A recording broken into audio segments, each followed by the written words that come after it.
Hey there, welcome to day 53 of our Get Your Goals annual challenge. Sharon Horne-Ellstrom here. We are focusing on emotional well-being this month.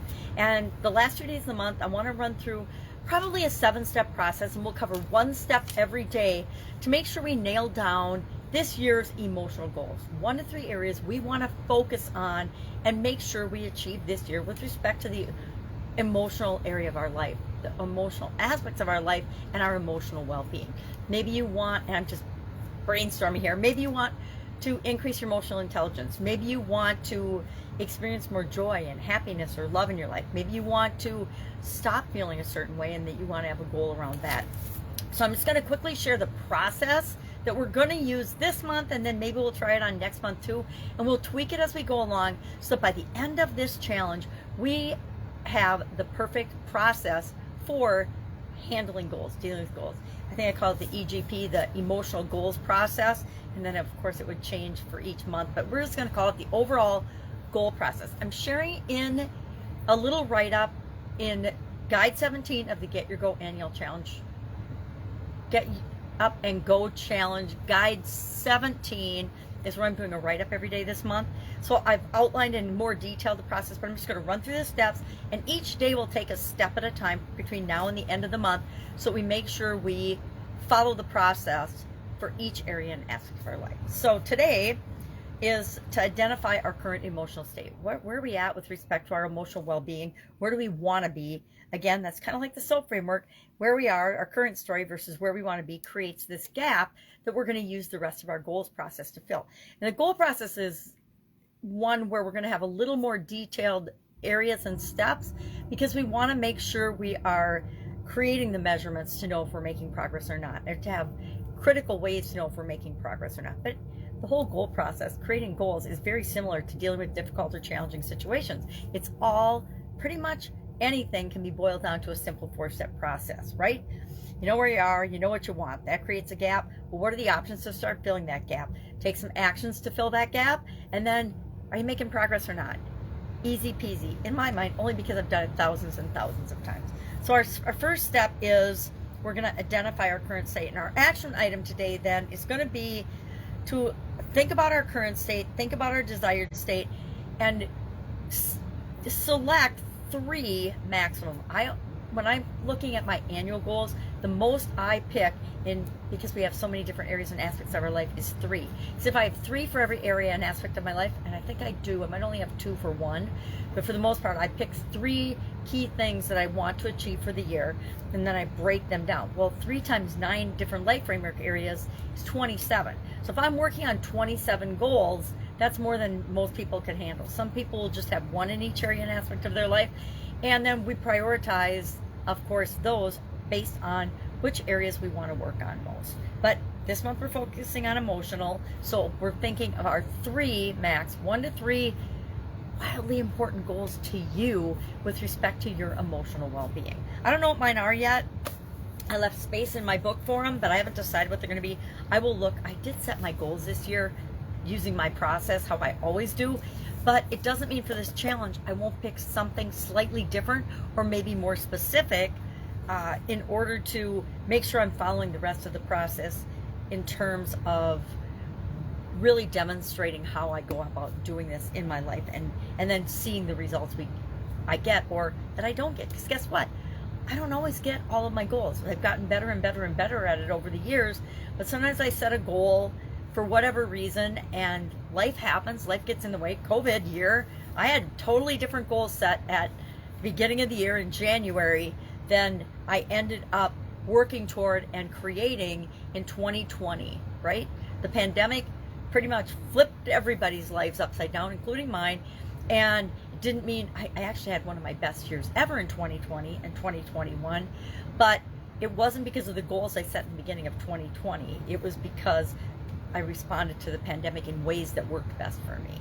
So that is our first thing today. And the other thing I wanted to talk about today was I have a topic for each day, but I wanted to overlay this process on it as well. So that'll be our action item. But handling difficult situations in 3 easy steps, or not difficult situations. Difficult situations and difficult emotions are generally the same thing. But how do we handle difficult emotions? Well, when I put it into Chat GPT and asked the artificial intelligence, it basically gave me a really similar process to what we talked about yesterday, how you let emotions flow right through you. A couple things were different, but basically it was like the same process. So I'm like, let's pick my own, and one that I know I've used and works for me. And that is a simple 3-step process. Number 1, I want to pay attention to the difficult situation. I want to identify it. I want to name it. I want to ask myself around that difficult emotion, what is causing me to feel that?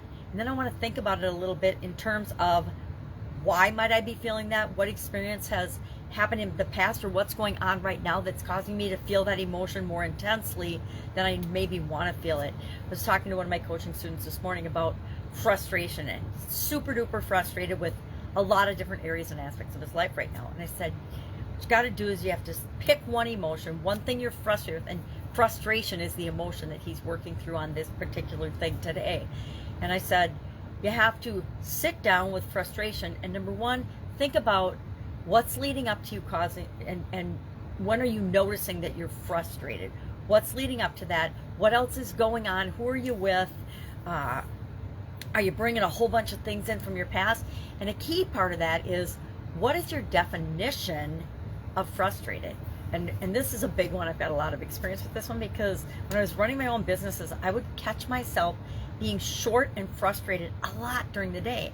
And I realized that my definition of frustration, and I could get frustrated just like that, because I defined it as anytime something was different or going slower or different than I thought it should be or I expected it to be. Okay, talk about setting yourself up for failure. Every time something took longer, so if I had to be on the phone on hold longer, or wait longer, or a delivery was late, or one of my employees was having a hard time with the task and slower than usual and taking longer on an assignment that I thought they should be taking, then I would be frustrated. Well, guess what? Expecting things to be different than they actually are was my definition of frustration. It's also a definition of insanity, right? Because things just are what they are. And if you accept them and then choose, do I need to make corrective actions, etc. But frustration, I wasn't making very good decisions coming from the point of frustration. I had to come at it from the point of, frustration was the problem. I needed to be focused on the solution. So the solution was maybe get them more help, get them more training, whatever the thing was that was frustrating me. But the choice of me defining frustration the way I had was actually being detrimental to me. And so I said, okay, well, I'm going to define frustration differently. So I made up my own definition of frustration, and I made it virtually impossible for me to feel frustrated, right?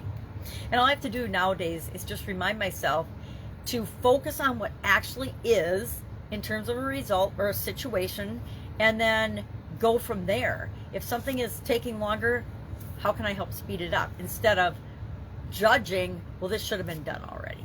I hope that makes sense. I'm not sure I'm explaining that particularly well, but if you've ever met me or ever worked with me, you know exactly what I'm talking about.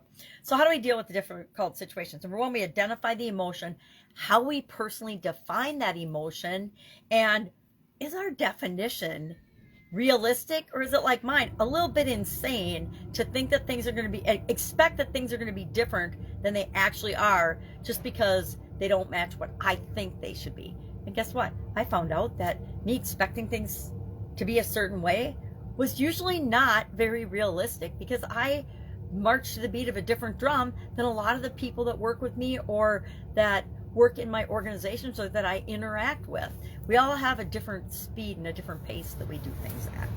So number 2, once you identify, and my action was to change my definition of frustration and make it hard to be frustrated. That was my action. So number 2 is take action. And number 3, ask yourself, how does it make you feel? How does being frustrated make you feel? Or how does being angry make you feel? Or how does being desperate or broken or whatever make you feel? And if it doesn't make you feel good, then we want to, number 1, look at the definition, change the definition, choose a different feeling, substitute a different emotion so that we don't feel bad. It is up to us to deal with difficult emotions. No one else can deal with our emotions for us. So we have to pick and choose and determine how we're going to do that and how we're going to respond to that. Basically, if the results we're getting in our life isn't what we want, then we need to do something different. And sometimes it's just as easy as redefining what different emotions mean to us and the process and how we are going to choose to experience them. Because guess what? We get to choose what they mean to us. I get to choose what makes me angry or what doesn't make me angry. I get to choose what frustrates me or doesn't frustrate me. I get to choose what makes me happy and joyful or feel loved based on how I define those emotions for me and how I want to experience them. So that's our topic for today, our emotional topic for today. But our action item, again, remember, is to think of 1 to 3 emotion-related goals that you want to achieve this year. That's step 1. We'll talk about the other steps each day of the rest of the month. And we'll use a similar process for other areas and aspects of our life, but I reserve the right to tweak it as we go along. All right, and I'd like your feedback so that we tweak it in everybody's best interests. All right, have an awesome day. Any questions, ask. Otherwise, I'll be with you tomorrow.